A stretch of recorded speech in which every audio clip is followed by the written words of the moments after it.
BTV 동진 바야키아 이홍년입니다. 안녕하세요, 이동진입니다. 21세기 지구 종말 영화 베스트 10입니다. 멸망 과정을 그렸거나 혹은 포스트 아포칼립스죠. 멸망 직후의 세계를 그린 영화를 대상으로 했습니다. 실제로 지구 멸망이 이루어질 수도 있고 그것이 이제 극복되어서 결국은 다시 평화가 찾아올 수도 있는 건데요. 전후죠. 네, 그런 어떤 이야기들을 다룬 영화라고 말할 수 있을 것 네. 같고요. 어벤져스의 엔드게임도 어떻게 보면 지구 멸망을 다루는 영화라고 말할 수도 있잖아요. 그렇죠. 지구를 구해야죠. 네, 경우에 따라서는 타르코프스키의 희생도 지구 멸망을 다루는 영화다라고 주장할 수도 있어요. 그것도 참 놀래요. 네, 상대적으로 지구가 멸망할 것 같은 위기 자체가 영화에서 굉장히 중요하게 다뤄지는 설정이. 네, 그런 작품들을 위주로 해서 10편을 뽑겠다. 저는 이 어렸을 때부터 네. 지구 멸망 영화를 정말 좋아했습니다. 아, 왜냐하면 제가 이 하고 있는 사소한 고민들이 네. 다 무용지물이고 의미 없는 것 같아요. 예를 들어서 내가 그쵸. 어제 썸녀한테 네. 새벽 2시에 자냐고 문자를 자, 여튼 네. 저희가 10개의 영화를 준비했는데요. 네. 4개 정도 영화는 이미 다뤘습니다. 그렇기 때문에 빠르게 스킵하고요. 6개의 네. 영화를 위주로 설명드리겠습니다. 자, 첫 번째 영화 가겠습니다. 카체이신 끝판왕이죠. 조지 밀러 감독의 매드맥스 분노의 도로. 20세기에 이미 조지 밀러가 비슷한 작품으로 시리즈를 만들었죠. 3부작이죠. 예, 매드맥스 3부작 1, 2, 3편이 있습니다. 네. 사실은 어떻게 생각하면 포스트 아포칼립스 장르를 생각할 때 가장 먼저 떠오르는 영화 중에 하나가 제 생각에 매드맥스인 것 같아요. 그 정도로. 또 이 장르에 굉장히 초기에 그 처음에 나왔던 트릴로지, 그러니까 3부작도 큰 영향을 미쳤는데, 예를 들면 그 미래 세계에 어떤 굉장히 불황아들도 많고 악당들도 많고 서로가 서로를 굉장히 위협이 되는 상황 속에서 펑크족의 약탈자들, 이런 방식으로 묘사하는 방식은 사실은 매드맥스 시리즈가 이 장르에 굉장히 큰 영향을 끼친 그런 결과가 아닐까? 네. 이렇게 생각이 들고요. 오늘 다루게 될 이 분노의 도로는 이제 많은 분들 기억에 생생하실 텐데 사실은 대사도 별로 없잖아요. 코마디 같은 경우에는 대사보다 약간 신음소리가 더 많은 것 같아요. 이런 소리가 더 나머지 많아요. 배우들도 마찬가지인 네. 것 같고요. 영화에서 사실은 이렇다 할 스토리가 없는 게 3일 동안 갔다가 다시 오는 얘기입니다. 녹색 땅 찾았다가. 네, 사막에서. 네. 그런 이야기로 봐서 사실은 이렇다 할 이야기도 없고 대사가 많은 것도 아닌데 영화가 굉장히 강렬하면서도 깊게 느껴지고 무엇보다 이제 그 시각적으로 우리를 압도한다는 느낌이 들어서 사실 이 영화를 좋아하시는 분들이 굉장히 네. 많죠. 미친 영화죠. 오늘 이제 지구 멸망 혹은 포스트 아포칼립스다라고 하는 상황과 관련해서 이제 이 영화를 설명을 드리게 되면 매드맥스 시리즈가 항상 공통점이 있어요. 첫 번째는 이제 사막에서 자동차 추격전이 벌어진다. 네. 이것이 굉장히 중요하고 여성 전사가 나온다. 그리고 무엇보다도 흥미로운 설정은 그렇게 미래로 지정이 되어 있지만 그때 인간의 문명 상태는 다시 과거로 돌아가서 기술이 퇴화한 상태에 네. 어떻게 보면 원시에 가까운 중세 같기도 하고요. 그렇습니다. 뭐 자동차가 있으니까 뭐 근대 이후이기도 하겠습니다만 짬뽕이 됐죠. 네, 어쨌건 그렇게 약간 퇴화한 상태의 인류들을 다루고 있다라는 측면에서 이 시리즈가 갖고 있는 굉장한 특성들 같은 게 있죠. 영화를 일단 압도하는 것은 그 나미비아 사막의 어떤 황색 모래들로 뽀얀 어떤 먼지가 채워져 있는 것 같은 네. 그것 자체가 이제 미래를 채우는 어떤 진료 같은 것으로 영화 속에서 형성화된 건데요. 영화를 통해서 이제 보통 이제 자동차 추격전을 하거나 차 위에서 무슨 액션을 벌이거나 하면 상당 경우에 이제 세워놓고 하거나 느린 네. 속도로 움직이게 하거나 이렇게 하는 경우가 많잖아요. 근데 이 영화는 실제로 찍은 경우들이 굉장히 많고요. 스턴트맨들이 고생 엄청 했겠네요. 그렇죠. 그래서 그냥 스턴트맨들이 아니라 영화에서 보면 그 움직임 실제로 굉장히 액션이 동작이 아름답잖아요. 네. 태양의 서커스라는 굉장히 유명한 서커스가 있죠. 그 정도는 돼야. 태양의 서커스에서 실제로 출연했던 사람들이라거나 네. 아니면 실제로 올림픽에 출전했던 뭐 운동선수라거나 이런 사람들을 그 엑스트라 혹은 그 액션의 그 합을 이루는 사람들로 고용을 해서 굉장히 멋진 장면들을 만들어냈고요. 이 영화 속에 등장하는 상당 부분은 원래 오리지널에도 있어요. 예를 들면 장대를 이용해서 무슨 점프를 해서 올라탄다던가 사람을 차에 앞에 매달고 질주를 한다던가 예전에 나왔던 장면이죠. 네, 그것을 이제 다시 훨씬 더 멋진 형태로 분노의 도로에서 재현을 한 건데요. 이 영화에서 이제 미래랑 관련해서 가장 흥미롭게 느끼는 건 기기에 대한 태도인 것 같아요. 어떤 영화 속에서 보면 일종의 기계 숭배라고 할까요? 자동차를 굉장히 이제 어떤 그런 영적인 존재로 숭배하는 것 같은 느낌까지 있게 되고 네. 이 영화에 등장하는 인간들은 기계를 닮았어요. 이모탄을 생각하시게 되면 아이언 마스크 같은 걸 쓰고 있지 않습니까? 네. 그리고 이제 눅스 같은 사람 보면 여기다가 이제 엔진을 문신으로 그려놓고 있잖아요. 이런 모습. 반대로 그 기계에 해당하는 그 핵심인 자동차는 인간을 닮았죠. 캐릭터 같아요. 그리고 바로 정확하게 찔러주신 네. 것처럼 이 영화에서 자동차는 사실상 인물 이상의 캐릭터다 이렇게 말할 수 있을 것 같고요. 대형 트럭을 몰면서 이제 주인공들이 탈출을 할 때 그 옆을 수많은 차들이 에워싸면서 공격하잖아요. 네. 그 액션 장면이 멋진데 그게 무슨 장면처럼 보이냐면 저한테 원시 시대에 거대한 초식 동물이 도망가는데 사냥을 하는. 네, 상대적으로 작은 육식 동물들이 여러 명이 때로 가서 네. 덮치는 거죠. 그런 느낌들이 들어요. 버팔로를 사냥하는 사자떼 같다고 그럴까? 그런 측면에서 이 장면들이 어떤 원시적인 어떤 그런 역동감이 굉장한 작품. 어쨌건 이 영화를 만들고 있는 그 세계관이 사실은 포스트 아포칼립스 영화에서 굉장히 중요한데, 저한테 무척이나 흥미롭게 느껴지는 건 영화 속에서 죽음이 굉장히 영광스러운 것, 기꺼이 청해서 내가 감수해야 될 것으로 영화에서 묘사가 되죠. 광신도 같아요. 네, 뭐 바랄라 같은 네. 그런 이제 그 북미 신화에서 온 그런 개념들을 가져오기도 하고, 죽는 순간의 것을 굉장히 기꺼이 영광으로 받아들이잖아요. 약간 아이스 생각도 나고요. 그렇죠. 영화에서 네. 사실은 극 중에 등장하는 그 빌런들은 약간 테러리스트를 떠올리게 만드는 그런 부분도 충분히 있을 것입니다. 그 오보여주 한 명이 막 작살이 막 광대에 뚫리고 모기도 막 뚫리고 그런 상황에서 네. 막 주변 동료들하고 기억할게 하면서 글쎄요. 작살에 폭탄 심어가지고 막 뛰어들잖아요. 그렇죠. 기억할게라는 말 자체가 이제 유행어처럼 온라인에서 화제가 되기도 했었잖아요. 맞아요. 이럴 정도로 이 매드맥스 분노의 도로는 결국 포스트 아포칼립스 영화의 성패를 가늠하는 것은 결국은 종말 직전의 세계 혹은 종말 이후의 세계를 상상하는 그 상상력이거든요. 그 세계를 만드는 능력인데 하나의 세계를 만든다는 것은 기본적으로 창작자의 어떤 가장 중요시되는 덕목이잖아요. 사실적인 세계든 상상의 세계든 그런 측면에서도 굉장히 웅대한 디테일도 뛰어나지만 아주 강력한 힘을 보여주는 우리를 사로잡는 그런 영화가 아닌가 싶습니다. 플리처상까지 받은 동명의 소설을 성실하게 제안한 영화죠. 더 로드입니다. 네, 이 소설 조금 전에 말씀해 주신 것처럼 원작 자체가 워낙 탁월하고요. 보통 네. 우리가 코맥 메카시라는 작가를 말할 때 서부의 셰익스피어라는 말로 하거든요. 그 정도로 엄청난 그런 네이밍이죠. 그 차이네요. 네. 이 코맥 메카시 작품 중에서 제일 유명한 것은 사실은 영화 때문에 노인을 위한 나라는 없다가 제일 유명한데 네. 소설로는 원작 더 로드가 저는 더 좋아하는 그런 소설이고요. 네. 영화 속에서 갑자기 이 종말에 가까운 어떤 대재앙이 지구를 덮치죠. 정확하게 그게 뭔지는 영화에서는 잘 묘사를 안 하는데요. 회색빛을 바뀌죠. 그렇습니다. 하루아침에 그렇게 되어버리는데 네. 그렇게 모든 것이 흑배에 가깝게 재투성인 세상이 되어서 그런 것을 어떻게 영화적으로 그려내고 그 속에서 과연 발견되지 않을 것 같은 희망이라는 것은 어떻게 찾아가는가 이런 걸 다루는 그런 굉장히 좋은 그리고 또 진지한 작품이에요. 소설에서 시각화로 우리가 상상할 수 있는 부분들을 최대한 반영하는 방식으로 그리고 그것을 굉장히 절제되고도 숭고한 톤으로 만들어내는 방식으로 만든 영화인데요. 이 더 로드라는 영화에서 압도적인 건 일단 시각적인 이미지 같은 건데 정말 일단 사람들이 너무 많이 죽기도 했고 굉장히 텅 비어있는 상황이잖아요. 인터스텔라가 100년 지나면 저렇게 될 것 같아요. 그럴 수도 있어요. 네. 인터스텔라에는 좀 더 사람이 더 상대적으로 많은 상태인데 이 영화 속에서는 예를 들면 숲은 다 황폐하게 잿빛으로 되어 있고 거리에는 텅 비어 있고 거리가 파괴되어 있고 집들은 다 허물어져 갈 것 같고 뭐 그런 상황이잖아요. 근데 이런 장면들도 역시 컴퓨터 그래픽을 통해서 그리는 게 아니라 실제로 상당 부분은 실제로 했죠. 로케이션을. 로케이션이 꽤 많이 바뀌던데요. 그렇습니다. 이게 왜냐하면 로드무비니까 당연히 계속 로케이션이 바뀔 수밖에 없을 텐데 남쪽에 있는 어떤 새로운 그나마 희망을 찾아가는 그런 아버지와 아들의 그런 여행이잖아요. 이제 극 중에서 굉장히 황폐한 어떤 그런 건물 같은 게 나오게 되는데 이건 지금 우리 기억에도 생생한 한 십수년 전에 그 허리케인 카트리나라고 있었죠. 플로리다를 강타했었던 대재앙이었는데 그 당시에 그 재앙 피해를 입게 되었던 그 뉴올리언스 지역의 실제 쇼핑타운에서 찍은 거예요. 예를 들면. 그 다음에 영화에서 아주 인상적인 게 아무도 없는 고속도로의 장면이 인상적이잖아요. 그런 것들은 실제로 펜실베니아에서 버려진 어떤 고속도로의 일부분에서 촬영을 한다거나 아니면 피츠버그의 굉장히 황폐한 어떤 구역을 미래의 어떤 이런 상황 속에서 딱 맞는 곳으로 헌팅을 해서 한다거나 이런 방식을 통해서 인상적인 부분이 굉장히 많다라고 시각 스타일을 얘기할 수 있고요. 이 영화는 결국은 어떤 종말적인 상황에 가깝게 인류에게 대재앙이 덮치고 나면 남아있는 인류가 서로에게 어떻게 느낄까 하는 생각이 드는 거죠. 이 영화 속에서 이제 인류가 느끼는 두 가지 굉장히 힘든 감정은 하나는 고독이고 하나는 공포예요. 고독을 언제 느끼냐면 영화 속에 등장하는 주인공이 자연을 만났을 때 자연 속에서 너무 밀도도 낮고 그러면서 너무 어떻게 해야 될지도 모르고 이런 상황에서 굉장히 큰 고독과 쓸쓸함과 외로움을 느끼게 되죠. 그럼 사람 만나면 될 것 같잖아요. 이 영화의 공포는 사람이 사람을 만나면 공포가 돼요. 사람 못 믿죠. 그렇죠. 근데 상대방도 사실은 그렇게 강력한 사람이 아니고 임모탄 이런 애들이 아니란 말이에요. 총알도 몇 개 안 남아있는 사람들이죠. 그렇죠. 영화에서 보면 도둑놈이라고 해서 대단한 놈이 아니라 그 사람도 또 다른 절박한 사람이죠.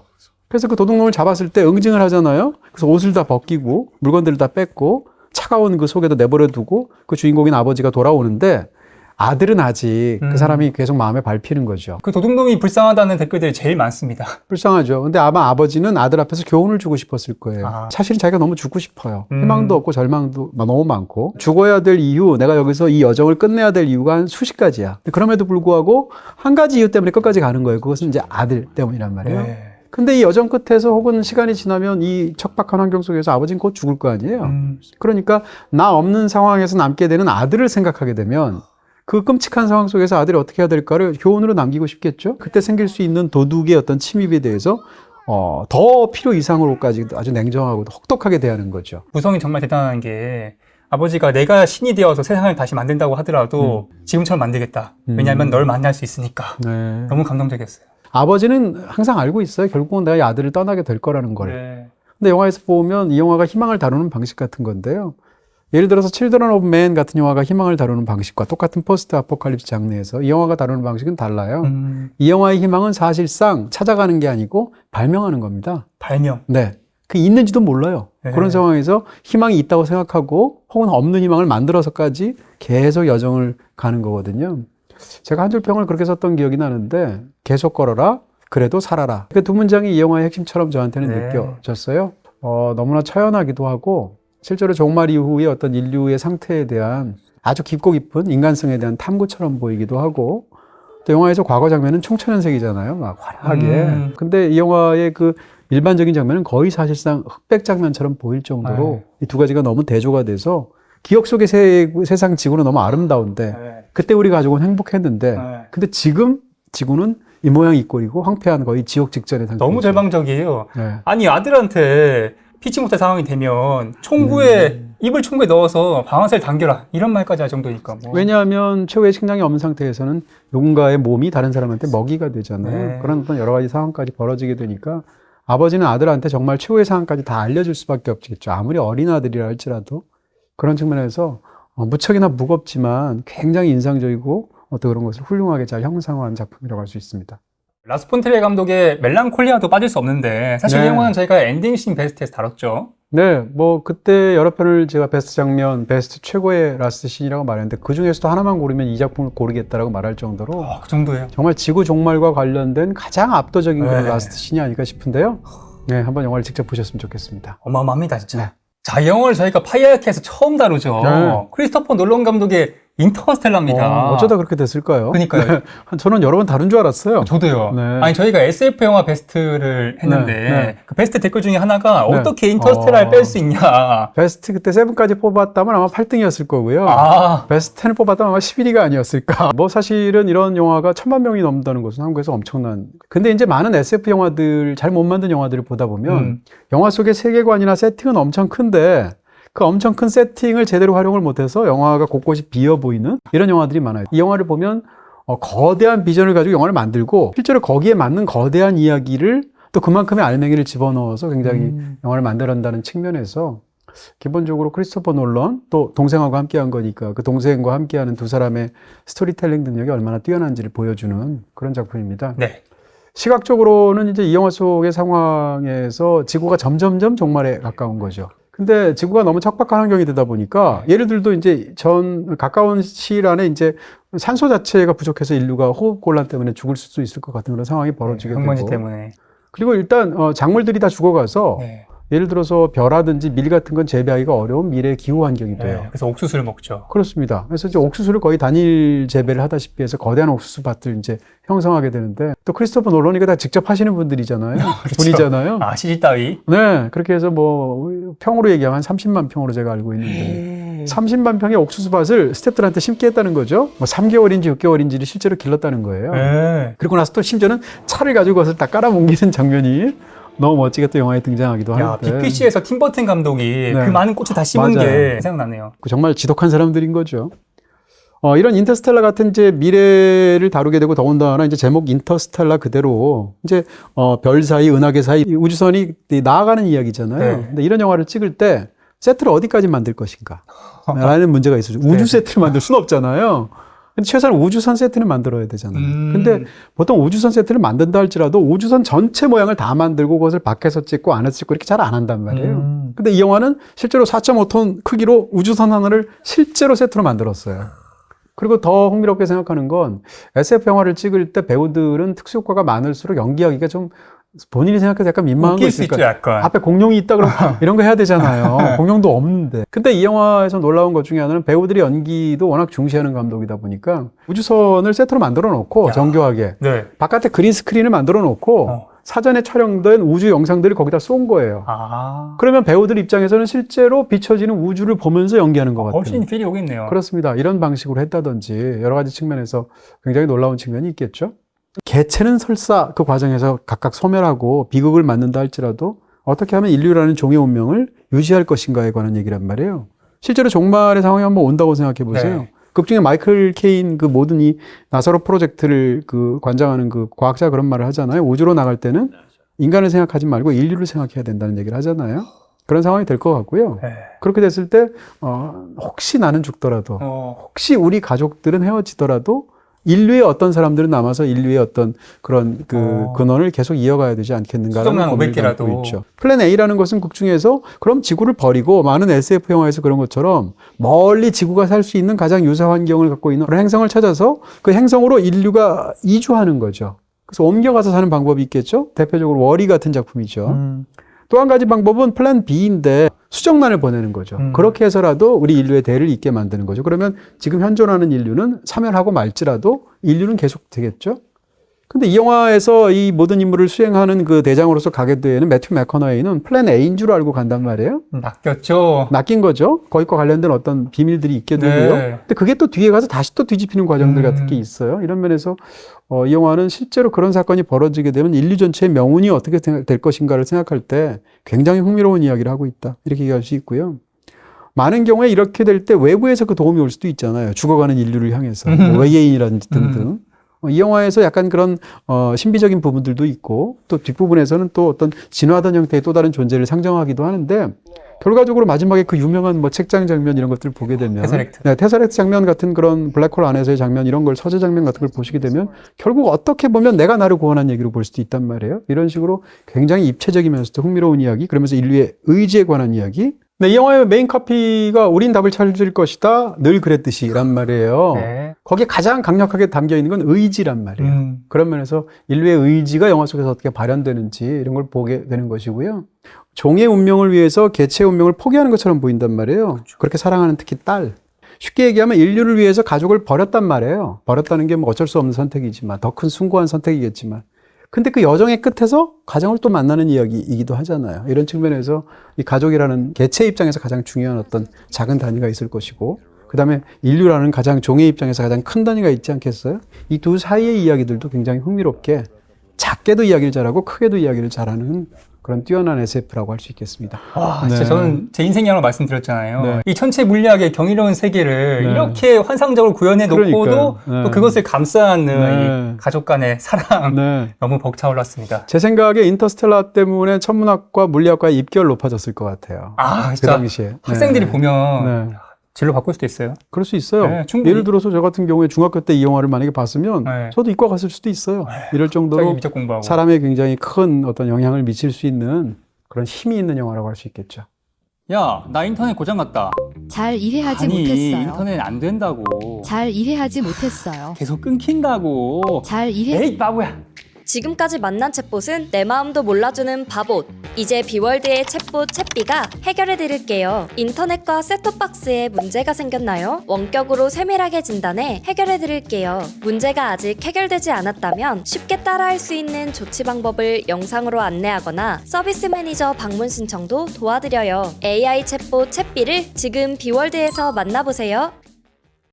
자, 이번엔 좀 귀여운 포스트 아포칼립스 네. 영화인데요. 네. 월이는 저희가 픽사 월드컵에서 다뤘죠. 방금 전에 얘기했던 플랜 A와 플랜 B가 있다고 했을 때 플랜 A를 이 영화의 후반부에서 집중적으로 다룬다. 아, 그러네요. 그 다음 또 한 가지는 포스트 아포칼립스에서 중요한 것은 인간의 운명이잖아요, 보통. 네. 근데 이 영화는 반대로 생각하는 거예요. 만약에 지구가 더 이상 살 수가 없는 세상이 되고 인류가 떠났어요. 그럼 남겨진 지구에서는 어떤 일이 벌어질까를 영화의 전반부가 묘사하죠. 그런 측면에서 흥미로운 포스트 아포칼립스 영화를 볼 수 있습니다. 자, 이번엔 재난 영화로 네. 가볼까요? 니콜라스 케이지 주연의 노예입니다. 사실은 뭐 어떻게 보면 포스트 아포칼립스 영화가 재난 영화의 하위 장르처럼 보이기도 해요. 아. 그런 측면에서 양자를 구분하기 어려운 부분들이 있을 것이고요. 네, 노잉이라는 영화 사실 이제 많이 모르실 수도 있어요. 영화가 흥행에 성공한 크게 작품도 흥행은 아니고. 했겠죠. 예. 근데 알렉스 프로야스라는 감독이 만든 영화인데 알렉스 프로야스가 영화 잘 만듭니다. 아이로봇.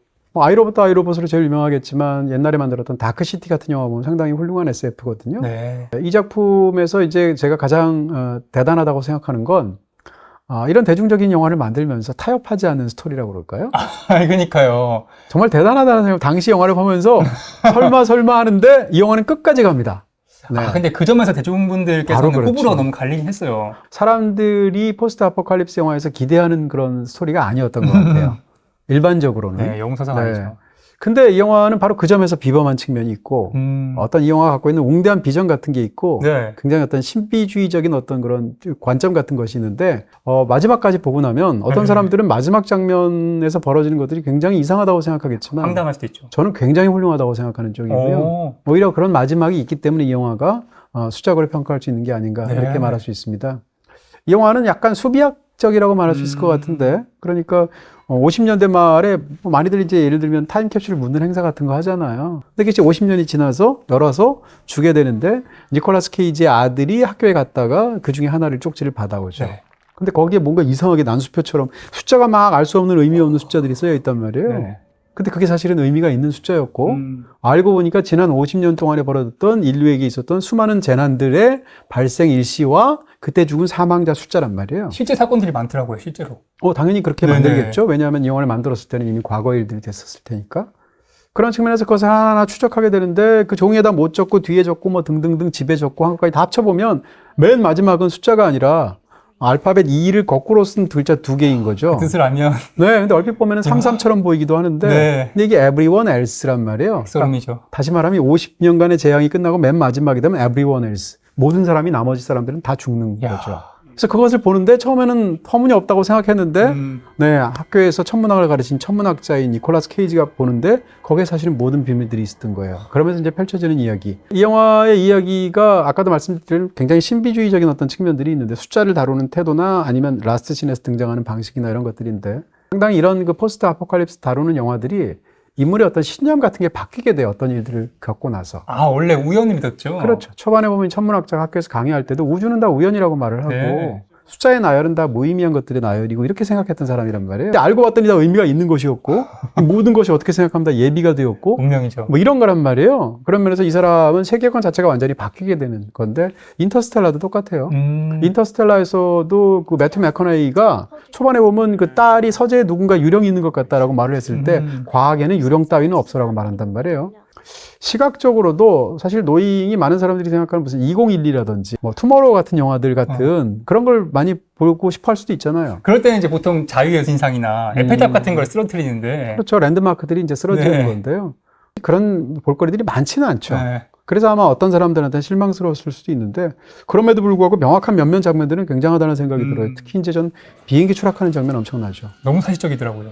대단하게 찍었다고 생각하는데 네. 이 롱테이크로 한 2분쯤 되는 걸로 기억하는데 비가 부슬부슬 내리고 막 그 도로에 차들이 꽉 막혀서 주인공이 내려가지고 경찰한테 뭐 잘 되고 있냐 이런 걸 묻고 있는데 갑자기 경찰이 심드렁하게 대답하다가 딱 보니까 비행기가 자기 쪽을 향해 추락하는 거예요. 이렇게 옆으로. 네, 그러니까 이 사람이 왜 이래 하고 니콜라스 케이지가 보는 순간 그의 시선으로 비행기가 추락해서 사고 속에서 사람들이 아비규환이 되는 것을 하나의 쇼트로 찍었단 말이에요. 그래서 이 니콜라스 케이지는 다가가서 불 붙은 사람 막 옷 벗어서 불을 꺼주기도 하고 쓰러진 사람 CPR도 하고 막 이런단 말이에요. 그런 비행기 추락 직전에 그 느닷없는 재앙의 도래 그리고 그 이후에 벌어지는 아비규환 상황 속에서의 인간의 사투 이런 거를 하나의 쇼트로 보여주는데 그 장면은 정말 굉장하다는 생각이 들죠. 그리고 말할 수 없는 이 영화의 라스트 씬도 그렇습니다. 자, 알폰소 쿠아론 감독의 칠드런 오브 맨. 요건 저희가 외국 영화 월드컵 때도 다뤘고요. SF 영화 베스트 때도 다뤘습니다. 네. 포스트 아포칼립스라는 어떤 그런 상황, 그 영화의 그 장르에 해당하는 그런 어떤 지구 멸망의 상황이 오게 된다면 구원이라는 문제가 굉장히 중요하겠죠. 구원은 물리적인 걸 수도 있고 이제 영적인 걸 수도 있을 텐데 이 영화는 이제 더 이상 인류가 출산을 하지 못하는 그런 시대이기 때문에 당연히도 그대로 가게 되면 인류가 멸망할 거 아니에요. 그런 상황 속에서 과연 인간에게 희망이 있는가? 희망은 뭐겠어요? 악이지 않겠습니까? 네. 그러니까 그런 어떤 구체적인 존재이기도 하고 더 나아가서는 결국 인류에게 구원을 묻는 그런 이야기인데 그런 측면에서 특정한 종교가 나오는 것은 아니지만 매우 영적인 그런 뛰어난 포스트 아포칼립스 장르 영화다. 자, 이번엔 풍자와 유머가 가득한 블랙 코미디 영화죠. 아담 맥케이 감독의 Don't Look Up. 네, 돈 룩업은 넷플릭스 영화인데요.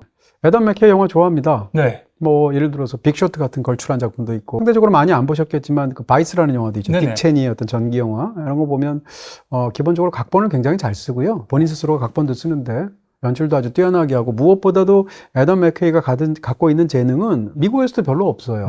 굉장히 개성을 갖고 있다는 측면에서 뛰어난 감독 중에 한 명이 아닌가라는 생각이 야, 들고요. 그래서 이 월클 배우들이 심지어 뭐 케이트 블란쳇과 네. 티모시 샬라메가 조연이에요. 네, 뭐 티모시 샬라메쯤은 잠깐 나와 뭐 이런 거죠. 네. 그렇게 소개하더라고요. 글쎄 네. 말이에요. 그리고 대통령이긴 하지만 대통령도 그렇게 많이 나오지도 않잖아요. 메릴 스트립쯤 되는 배우를 어떻게 생각하면 이 배우들이 각각 개런티가 얼마야라는 생각이 들 정도인데 네. 보통 우리가 관습적으로 호화 캐스팅을 또 굳이 강조해서 초호화 캐스팅 하잖아요. 제가 인생 영화 할 때도 그런 말씀드렸습니다. 강조를 하잖아요. 점점 더 강하게. 근데 이 영화는 진짜 초화 아, 캐스팅. 이럴 때 쓰는 네. 겁니다. 슈퍼 울트라 초호화 캐스팅이에요. 울트라 영화. 캡숑, 대왕짱. 이 배우들이 즐겁게 연기하는 게 보이고요. 코미디라는 장르에서 얼마나 뛰어난 어떤 테크닉들을 갖고 있는 영화가 보여줍니다. 그런 측면에서 연기로서도 흥미롭고요. 이 영화가 사실 이래도 되나 싶을 정도로 장난스럽잖아요. 지구 종말의 상황, 소행성이 다가와서 부딪히면 인류가 멸망할 수 있는 그런 상황을 다루고 있는데 그 상황을 한바탕에 코미디, 말도 안 되는 그런 진짜 대환장 파티로 만들고 있잖아요. 네, 거의 2시간 내내. 그러다 보니까 진지하지도 않은 것 같고 그러면서 영화의 마지막도 너무 어처구니가 없고 이렇게 펼쳐지는데도 불구하고 이 영화는 저는 사실상 교훈극이라고 생각해요. 네. 이 영화의 그 포스터 역시 또 메인 카피를 보게 되면 네. 실화일 수도 있는 이야기 이런 식으로 나온다. 진짜 그런 것 같아요. 근데 그게 굉장히 놀라운 게 네. 어떻게 생각하면 반면 교사처럼 코미디로 비틀어서 그렇지 실제로 그런 일이 벌어질 것 같은 느낌? 소행성이 만약에 충돌한다고 한번 생각해 보세요. 그 처음 순간부터 인류에게 전부 다 공평하게 공개가 될까? 그럴 수도 있죠. 근데 그게 아니라면 네. 어떤 특정한 상황에서 국가 간의 이해라든지 혹은 권력과 권력을 가지하는 일반 사람들 사이에서의 어떤 그런 괴리라든지 이런 측면들 때문에 소수가 그 정보를 독점할 수도 있을 거 아니에요. 그런 과정에서 소수 중에서 또 어떤 사람들은 그것을 알리려고 하는 사람이 있을 수도 있잖아요. 말도 안 되는 이합집산과 소동극을 보여준 한바탕의 블랙 코미디죠. 정치는 권력을, 언론은 시청률, 그렇죠. 기업은 돈을, 그렇죠. 네티즌들은 따봉 받으려고. 그 모든 상황들 속에서 두 주인공, 그러니까 제니퍼 로렌스하고 레오나르도 디카프리오는 두 사람을 이제 천문학자라고 할 수 있겠죠. 근데 이 두 사람이 이 최초의 소행성이 다가와서 지구 멸망에 가까워하다는 걸 알리고 싶어 하잖아요. 사실상 거의 뭐라고 할까요? 선지자나 예언자쯤 되는 사람들이에요. 오, 행성 이름도 그렇고. 그 자기들이 얘기 안 하는 게 아니에요. TV 토크쇼에 나가서도 얘기하고 대통령을 또 직접 만나서 직언을 하는데 대통령한테 말하는 것만큼 직방이 어디 있겠어요? 보통 그 기회가 없어서 그렇지. 근데 말을 했는데 대통령도 그냥 장난으로 듣고요. 거의 선거만 생각하고 있고. 비서실장은 그래서 너 어느 대학교야? 라고 했는데 명문대가 아니란 말이에요. 우리 대학교, 우리 과학자들. 그러니까요. 그렇게 이렇게 하죠. 학벌주의에 찌들어 있고 네. 말씀하신 대로 TV에 나가면 시청률만 생각하고 그러다 보니까 이제 분노로 터지게 되는데 굉장히 나쁜 말 있잖아요. 나쁜 그런 말을 우리가 충자 많이 붙이잖아요. 이 진지충 이런 말 없어져야 돼요. 당연히 없어져야 되고요. 그러니까 그렇게 진지충으로 비하하는 사회에 대한 거대한 비판처럼 저는 보이기도 해요. 토크쇼에 나와서 막 얘기하면서 너무 말을 안 들으니까 제니퍼 로렌스가 화를 내잖아요. 폭주하죠. 화를 내니까 거기에 대해서 아니 왜 이렇게 쿨하지 못하고 농담으로 승화하지 못하고 화를 내고 난리야 이렇게 한단 말이에요. 그런 장면에서의 어떤 사회 풍자적인 측면도 영화가 굉장히 강하다 이렇게 말할 수 있고 이 영화의 최고의 압권은 제가 볼 때 쿠키 꼭 보셔야 되고요. 네. 네, 영화에 보면 그 영화를 쿠키를 안 보면 영화를 안 본 거하고 똑같아요. 첫 번째 쿠키 말씀하시는 거죠. 그렇죠. 와 코미디 영화로서 마지막 장면을 이렇게 끝내는구나. 끝까지. 네, 정말 영화를 보면서도 대단하다는 생각을 네. 했고요. 그런 측면에서 유머면 유머, 뭐 센스면 센스, 아주 강력한 주제의식이면 주제의식, 이 모든 것이 제대로 작동하는 그런 잘 만든 영화라고 할 수 있습니다. 사실 스필버그 감독의 우주전쟁도 빼놓을 수 없는데 네. 이거는 또 저희가 스필버그 월드컵에서 다뤘습니다. 네, 결국은 포스트 아포칼립스 영화에서의 인류의 위기는 둘 중에 하나입니다. 하나는 내부의 문제.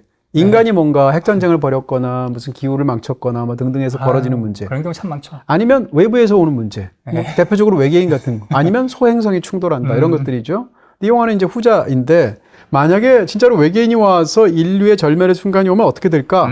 이 영화의 전반부에서 중반부 상황이 펼쳐질 것 같아요. 처음에는 보면 이게 진짜 외계인이야? 뭐 이런 생각이 들기도 하고 웃기기도 하고. 유명하잖아요, 막. 그러니까 네. 이게 사실은 봉준호 감독의 괴물도 보면 처음 괴물 나오면 사람들이 안 도망가. 아니, 겁도 없어. 신기해서 막 이렇게 캔 같은 거 던지기도 하잖아요. 네. 그러다가 이제 난리가 나잖아요. 죽죠, 예. 그런 식으로 영화에서 펼쳐지는 장면을 보면 아 정말의 외계인들이 와서 벌면 저런 비슷한 상황이 생기지 않을까라는 걸 보여주기도 하는 그런 면에서도 놀라운 작품이기도 합니다.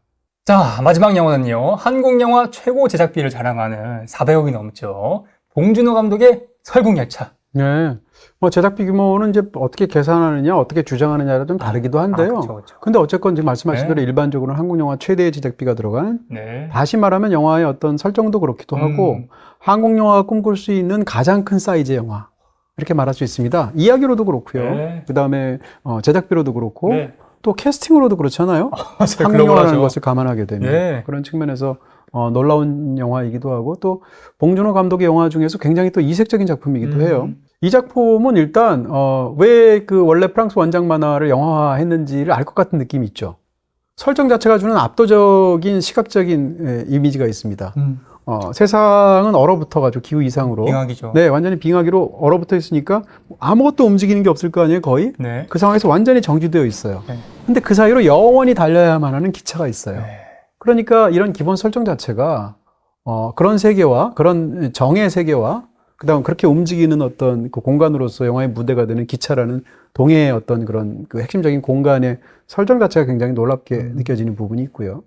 그다음 기차를 한번 생각해 보세요. 꼬리칸에서 머리칸까지 가는 방법은 차례로 가는 방법밖에 없어요. 네. 그다음에 기차는 길잖아요. 네. 그러니까 직선적이면서 체계적이면서 어떻게 생각하면 계층에 따라서 나눠지고 칸에 따라 나눠진단 말이에요. 그러면서 이것 자체가 전혀 순환적이지 않죠. 근데 기차는 어떻게 달리느냐? 순환 궤도를 달리고 있거든요. 세계 일주하죠. 그렇죠. 그러니까 같은 길을 어쨌건 크게 보면 계속 네. 돌고 있단 말이에요.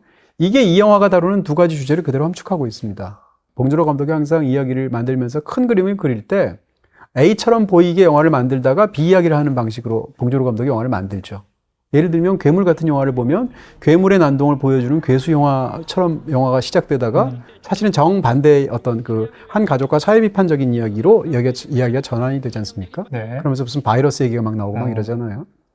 기생충 같은 영화를 보게 되면 두 가족, 그러니까 상류 가족과 하류 가족 사이에서의 어떤 다툼을 보여주는 그런 영화처럼 보이지만 나중에 알고 보면 그게 어느 순간에 전환이 되면서 하층의 두 가족 간의 싸움으로 전환이 되잖아요. 이런 식인데 설국열차는 딱 보면 그냥 계급투쟁에 관한 영화처럼 보이죠. 근데 영화를 다 보고 나면 계급투쟁 영화처럼 보였는데 사실은 사회생물학 영화거든요. 이 영화를 다 보고 나면 뭐라고 할까요? 기차가 직선처럼 보이지만 그 궤도는 결국 순환 궤도란 말이에요. 그러니까 이 영화의 중반부까지 지배하는 그 계급투쟁이라는 어떤 주제적인 측면에서 본다면 영화에서 가장 흥미로운 대조가 되는 대결 구도라고 할까요? 그것은 바로 틸다 스윈튼, 그 다음에 네, 꼬리칸 쪽에 있는 그 소년이라고 말할 수 있는 제이미 벨.